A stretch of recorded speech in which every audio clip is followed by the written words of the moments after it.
Halo teman-teman, selamat datang di Leviosa Story. Kali ini mau ngajak kalian jalan-jalan. Bukan jalan-jalan biasa yang cuma lihat Menara Eiffel atau Colosseum ya. Kita mau jalan-jalan ke sisi gelapnya Eropa, ke lorong-lorong mitos dan legenda yang mungkin selama ini kalian lewatkan. Serius, Eropa tuh nggak cuma soal romantisme dan bangunan tua yang instagramable. Mereka juga punya stok cerita yang bisa bikin bulu kuduk berdiri. Kali ini kita akan membahas 5 kisah mitos atau legenda dari Eropa yang belum banyak orang tahu. Kenapa yang belum banyak orang tahu? Ya biar kalian kelihatan pinter aja pas nongkrong. Kita akan bedah satu persatu, mulai dari naga yang materialistis, sampai penyihir dengan rumah berkaki ayam. Sebelum kita mulai, jangan lupa untuk like, share, dan subscribe channel ini ya. Udah siap? Oke, kita mulai dari yang paling bersisik. Oke, cerita pertama datang dari negeri Viking, Norwegia. Kita bakal kenalan sama Fafnir. Fafnir ini menurut legenda yang beredar sejak abad ke-12, awalnya bukan naga. Dia itu manusia guys. Tapi, Fafnir punya satu sifat yang akhirnya jadi bumerang buat dia keserakahan. Dia terobsesi banget sama harta karun. Nah, karena keserakahannya yang udah nggak ketolong ini, Fafnir akhirnya kena kutukan dan berubah jadi naga. Naga Fafnir ini kemudian jadi penjaga harta karun yang jadi obsesinya itu. Dia tinggal di sebuah sarang, mungkin semacam gua mewah versi naga, dan kerjaannya ya cuma jagain emas, permata, dan segala macam perhiasan. Ini pelajaran penting, teman-teman jangan terlalu cinta dunia, nanti bisa jadi naga. Legenda Fafnir ini sering muncul dalam saga-saga Nordik kuno, terutama dalam kisah Sigurd sang pembunuh naga. Sigurd ini, dengan segala keberanian dan mungkin sedikit nekatnya, akhirnya berhasil mengalahkan Fafnir. Kisah Fafnir ini sering diinterpretasikan sebagai alegori tentang bahaya keserakahan. Gimana sifat tamak itu bisa mengubah seseorang, bukan cuma secara karakter, tapi juga secara fisik dalam cerita ini, menjadi sesuatu yang mengerikan dan terisolasi. Jadi, kalau kalian mulai ngerasa pengen punya semua barang di marketplace padahal nggak butuh-butuh amat, inget Fafnir.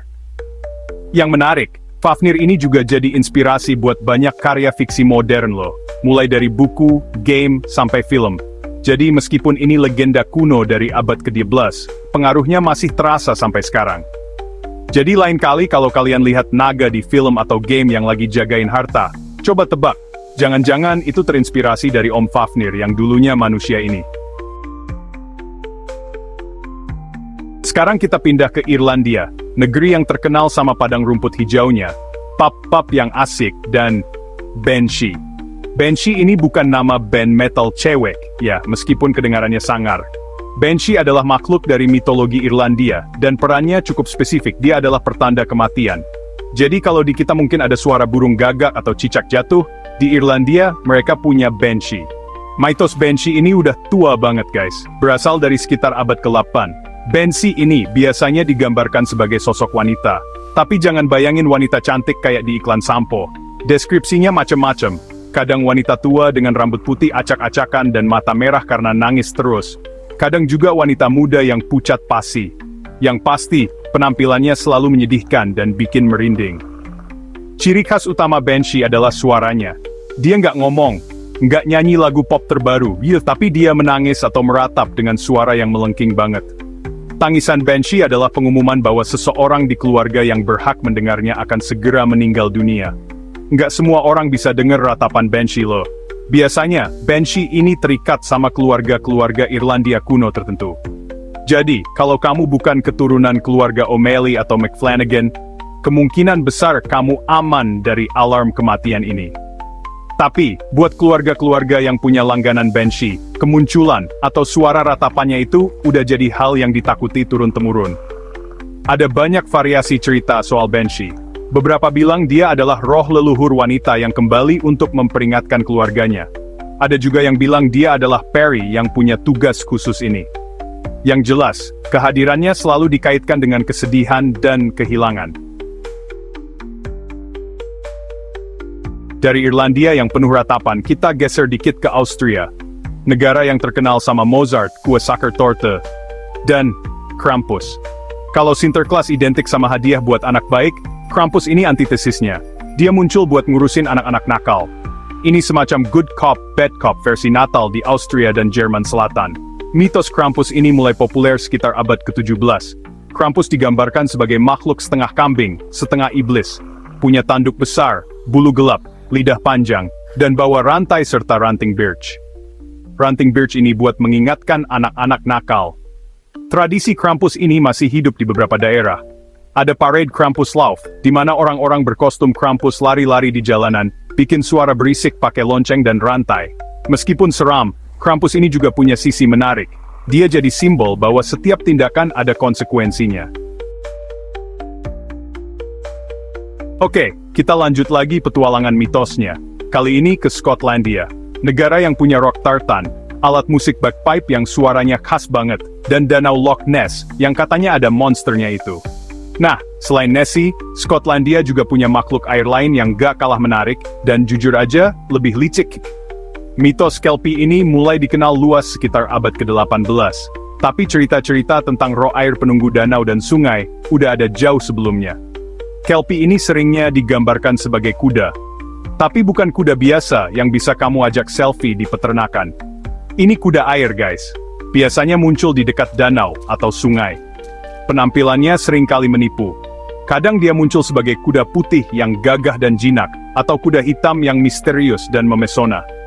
Begitu ada orang yang tergoda buat naik ke punggung Kelpie, atau bahkan cuma menyentuhnya, kulit Kelpie yang tadinya kelihatan normal bakal jadi lengket banget. Lengketnya itu kayak lem super, nggak bisa dilepas. Setelah itu, Kelpie bakal langsung nyebur ke air, bawa korbannya tenggelam ke dasar danau atau sungai. Nasib korbannya? Ya, bisa ditebak, nggak bakal balik lagi buat cerita. Katanya sih, Kelpie ini memang sama manusia. Yang lebih serem lagi, Kelpie ini nggak cuma bisa jadi kuda, dia juga bisa berubah wujud jadi manusia. Biasanya jadi pria tampan yang muncul buat menggoda wanita-wanita muda. Legenda Kelpie ini kemungkinan besar muncul sebagai cara orang tua zaman dulu buat ngingetin anak-anaknya supaya nggak main terlalu dekat sama air. Kisah Kelpie ini juga jadi inspirasi buat banyak karya seni dan sastra di Skotlandia. Terakhir, kita terbang ke Rusia. Negara yang luas banget dan punya musim dingin yang menusuk tulang. Di tengah hutan-hutan Rusia yang lebat dan misterius, hiduplah satu sosok legendaris yang namanya Baba Yaga. Baba Yaga ini bukan nenek-nenek biasa. Dia ini penyihir. Dia tinggal di gubuk yang berdiri di atas kaki ayam raksasa. Gubuk ini bisa berputar, bergerak, dan bahkan lari. Baba Yaga sering terbang menggunakan alu dan lesung raksasa. Kadang dia jahat, menculik anak kecil atau menguji pahlawan. Tapi kadang, dia juga bisa membantu orang yang tulus. Baba Yaga adalah figur yang kompleks dan menarik. Nah, itu dia tadi 5 kisah mitos atau legenda dari Eropa yang mungkin belum pernah kalian dengar sebelumnya. Atau mungkin pernah tapi lupa-lupa inget.